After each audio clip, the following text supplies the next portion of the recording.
ವರುಣನ ಚಾಮರಾಜಪೇಟೆನ. Welcome back. ಚರ್ಚೆಯ ಕೊನೆ ಹಂತಕ್ಕೆ ನಾವು ಬಂದಿದ್ದೀವಿ. ಗಿರಿಧರ್ ಉಪಾಧ್ಯಾಯ ಅವರೇ, ಸೈಯದ್ ಶಫೀವುಲ್ಲಾ ಅವರೊಂದು ಗಂಭೀರ ಆರೋಪ ಮಾಡಿದ್ರು, ಬಿಜೆಪಿ ಸರ್ಕಾರ ಬಂದ ಮೇಲೆ ಎಂತಕ್ಕೆ ಈ ತರದ ಇಶ್ಯೂಗಳು ಬರ್ತಾ ಇದೆ ಅಂತ. ಅದಕ್ಕೆ ನಿಮ್ಮ ಉತ್ತರ ಕ್ವಿಕ್ ಆಗಿ ಸರ್. ನಾನು ಅದ್ರ ಮುಂಚೆ ಒಂದು ಹೇಳ್ತೀನಿ, ನೀವು ಬೇಕಾದ್ರೆ ಬಿಜೆಪಿಗೆ ಎಷ್ಟು ಬೇಕಾದ್ರೂ ಬೈರಿ, ಒಂದು ರಾಜಕೀಯ ಪಕ್ಷವಾಗಿ ದೇಶವನ್ನ ಮಾತ್ರ ಕೆಳಗ್ ಮಾಡುವಂತ ಕೆಲಸವನ್ನ ಮಾಡಬೇಡಿ ನೀವು. ಯಾಕಂದ್ರೆ ಭಾರತದ ಬಗ್ಗೆ ಗೌರವದಿಂದ ಬಿಜೆಪಿ ದೇಶ ಭಾರತ ಎಷ್ಟು ಭಾರತದ ದೇಶದ ಬಗ್ಗೆ ಬೇರೆ ದೇಶಕ್ಕೆ ನೀವು ಆ ರೀತಿ ಹೇಳ್ಬಾರ್ದು. ಗೌರವ ಇಲ್ಲ ಅಂತ ಹೇಳ್ತಿರಲ್ಲ. ಬಿಜೆಪಿನೇ ದೇಶ ಅಂತ ಇರೋದು ತಪ್ಪು. ಆತರ ಹೇಳ್ಬೇಡಿ, ಅಸಂವೈಧಾನಿಕ. ಬಿಜೆಪಿ ದೇಶ ಅಲ್ಲ. ಛೇ ಛೇ ಛೇ. ಕನೆಕ್ಷನ್ ಯಾಕೆ ಈ ದೇಶದ ಬಗ್ಗೆ ಇರ್ತಕ್ಕಂತ ಗೌರವದಿಂದ ಇಲ್ಲ ಇಲ್ಲ, ದೇಶಕ್ಕಿರೋ ಗೌರವ ಬಿಜೆಪಿಗಿಲ್ಲ. ಬಿಜೆಪಿ ದೇಶ ಎರಡು ಸೇರ್ಸ್ಕೊಂಬೇಡಿ. ನಿಮ್ಗೆ ಇರ್ಬೋದು, ನಿಮ್ ತಲೆ ಮೇಲೆ ಇಟ್ಕೊಳ್ಳಿ. ದೇಶಕ್ಕೂ ನೀವು ದೇಶಕ್ಕೂ ಬಿಜೆಪಿಗೂ ಒಂದ್ ಮಾಡಬೇಡಿ ದಯವಿಟ್ಟು. ದೇಶ ಬೇರೆ ಬಿಜೆಪಿ ಬೇರೆ ಸ್ವಾಮಿ. ನಿಮ್ಗೆ ಇರ್ಬೇಕು, ನೀವು ಒಂದೇ ಅಂತ ತಿಳ್ಕೊಳ್ಳಿ, ಬೇರೆಯವ್ರಿಗೆ ಹೇಳಕ್ ಬರ್ಬೇಡಿ. ಕೆಲಸ ಮಾಡಬೇಡಿ. ಈ ಕೆಲಸವನ್ನ ನೀವು ಮಾಡಿದ್ರೆ ಯಾವತ್ತೂ ಆ ದೇಶ ನೀವು ಮಾಡಬೇಡಿ. ದೇಶನು ಬಿಜೆಪಿ ಒಂದೇ ಅಂತ ಹೇಳ್ಬೇಡಿ. ದೇಶ ನಮ್ಗೆ ಪ್ರಿಯ, ಎಲ್ರಿಗೂ ಪ್ರಿಯ, ಎಲ್ಲ ಪ್ರಜೆಗಳಿಗೂ ಪ್ರಿಯ. ಬಿಜೆಪಿ ಇಲ್ಲ. ದೇಶದ ಬಗ್ಗೆ ಅವ್ರೇನ್ ಮಾತಾಡಿಲ್ಲ ಗಿರಿಧರ್ ಉಪಾಧ್ಯಾಯ. ಇಲ್ಲ ಮಾತಾಡಿಲ್ಲ ಸೈಯದ್ ಶಫೀವುಲ್ಲಾ ಅವರು. ಸೈಯದ್ ಶಫೀವುಲ್ಲಾ ಅವರೇ, ಕೊನೆಯದಾಗಿ ಏನ್ ಹೇಳ್ತೀರಾ? ಈಗ ಮಧ್ಯಂತರ ಆದೇಶ ಬಂದಿದೆ, ಕೆಲವು ವಿದ್ಯಾರ್ಥಿನಿಯರು ಅದನ್ನ ಫಾಲೋ ಮಾಡ್ತಿಲ್ಲ. ನಾವು ನೋಡಿದ್ವಿ, ಇವತ್ತು ನೋಡಿದ್ವಿ. ಏನ್ ಕಿವಿ ಮಾತು ಹೇಳ್ತೀರಾ? ನೋಡಿ, ಬಹಳಷ್ಟು ವೆಜಿಟೇರಿಯನ್ಸ್ ನಾನ್ ವೆಜ್ ತಿಂತಾರೆ ಅಂತ ಹೇಳ್ಬಿಟ್ಟು ಬೇರೆ ವೆಜಿಟೇರಿಯನ್ಸ್ ತಿನ್ಬೇಕು ಅಂತ ಕಾನೂನು ತಂದ್ಬಿಟ್ಟು ತೂರ್ಸಕ್ ಹೋದ್ರೆ ಬಾಯಲ್ಲಿ ಹೋಗಲ್ಲ, ತಪ್ಪು. ಆದ್ರಿಂದ ಯಾವುದೇ ಧರ್ಮ ಆಗ್ಲಿ, ಹಿಂದೂ ಆಗ್ಲಿ, ಕೇಳ್ರಿ ಗಿರಿಧರ್ ಅವರೇ, ಕೇಳ್ರಿ, ನೀವು ಕೇಳಿಸ್ಕೊಳ್ರಿ ಒಂದ್ ನಿಮಿಷ.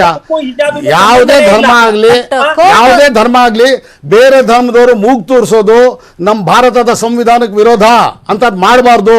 ಈಗ ಸರ್ಕಾರ ಬಂದ್ಬಿಟ್ಟಿದೆ, ಒಂದು ಪಕ್ಷನೇ ನೋಡಿ. ಕೋರ್ಟ್ ಮಧ್ಯಂತರ ಆದೇಶದ ವಿರೋಧ ಯಾರು ಇಲ್ಲ.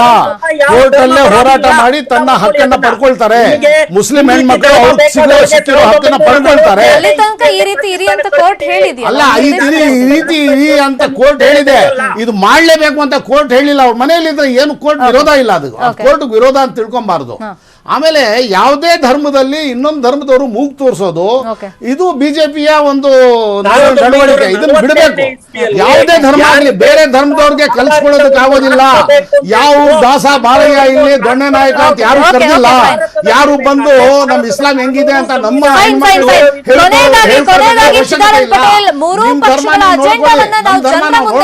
ಇದು ಎಲೆಕ್ಷನ್ಗೆ ಯಾವ ತರ ಇವರು ಬಳಕೆ ಮಾಡ್ಕೊಳ್ಳೋದು ಕಷ್ಟ ಮಾಡ್ಕೊಳ್ತಿದ್ದಾರೆ. ಚಿಕ್ಕದಾಗಿ ಚಿದಾನಂದ್ ಪಟೇಲ್. ಶರ್ಮಿತಾ ಶೆಟ್ಟಿ, ಹಿಜಾಬ್ ಮತ್ತು ಕೇಸರಿ ಎಂಬ ಬೆಂಕಿಯಲ್ಲಿ ಬಿಜೆಪಿ, ಕಾಂಗ್ರೆಸ್ ಮತ್ತು ಜೆಡಿಎಸ್ ಪಕ್ಷಗಳು, ಈ ಮೂರು ಪಕ್ಷಗಳು ಲಾಭ ಮತ್ತು ನಷ್ಟದ ಬೇಳೆ ಬೇಯಿಸ್ಕೊಳ್ಳಿಕ್ಕೆ ಪ್ರಯತ್ನವನ್ನು ಮಾಡ್ತಿದ್ದಾರೆ. ಆದ್ರೆ ವಿದ್ಯಾರ್ಥಿಗಳು ಈ ದೇಶದ ಯುವ ಶಕ್ತಿ, ಅವರು ಎಳೆ ಮನಸ್ಸುಗಳ ಭಾವನೆಗಳನ್ನ ಯಾರು ಕೂಡ ಕೆರಳಿಸಬಾರ್ದು. ಅದು ಮುಸ್ಲಿಂ ಇರ್ಬೋದು, ಹಿಂದೂ ಇರ್ಬೋದು, ಕ್ರೈಸ್ತ ಇರ್ಬೋದು, ಪಾರಸಿ ಇರ್ಬೋದು.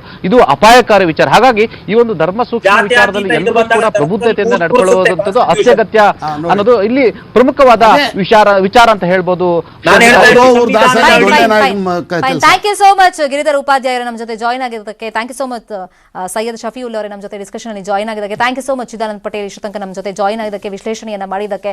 ಒಟ್ಟಲ್ಲಿ ಕೋರ್ಟ್ ಒಂದು ಮಧ್ಯಂತರ ಆದೇಶ ಕೊಟ್ಟಿದೆ. ವಿದ್ಯಾರ್ಥಿಗಳು ಶಿಕ್ಷಣದ ದೃಷ್ಟಿಯಿಂದ ದಯವಿಟ್ಟು ಅದನ್ನ ಫಾಲೋ ಮಾಡಿ. ತೀರ್ಪೇನ್ ಬರುತ್ತೆ ನಾವು ನೋಡೋಣ. ಯಾಕಂದ್ರೆ ಇದೊಂದು ಧರ್ಮದ ವಿಚಾರ, ಸೂಕ್ಷ್ಮವಾದಂತ ವಿಚಾರ ಆಗಿರೋದ್ರಿಂದ ಸುದೀರ್ಘವಾದಂತ ವಾದ ವಿವಾದ ನಡೀತಾ ಇದೆ. ದಿನ ನಾವು ಕೂಡ ಅದನ್ನ ಫಾಲೋ ಮಾಡ್ತಾ ಇದೀವಿ. ಹಾಗಾಗಿ ಶಾಂತಿ ಸುವ್ಯವಸ್ಥೆಯನ್ನ ಎಲ್ಲರೂ ಕೂಡ ಕೈ ಜೋಡಿಸಿ ಕಾಪಾಡಿ ಅಂತ ರಿಕ್ವೆಸ್ಟ್ ಮಾಡ್ತಾ ಈ ಹೊತ್ತಿನ ವಿಶೇಷ ಚರ್ಚೆಯನ್ನು ಮುಗಿಸ್ತಾ ಇದ್ದೀನಿ. ನೋಡ್ತಾ ಇರಿ ನ್ಯೂಸ್ 18 ಕನ್ನಡ. ಜಾಲ ನಮ್ಮದು, ಬಲ ನಿಮ್ಮದು.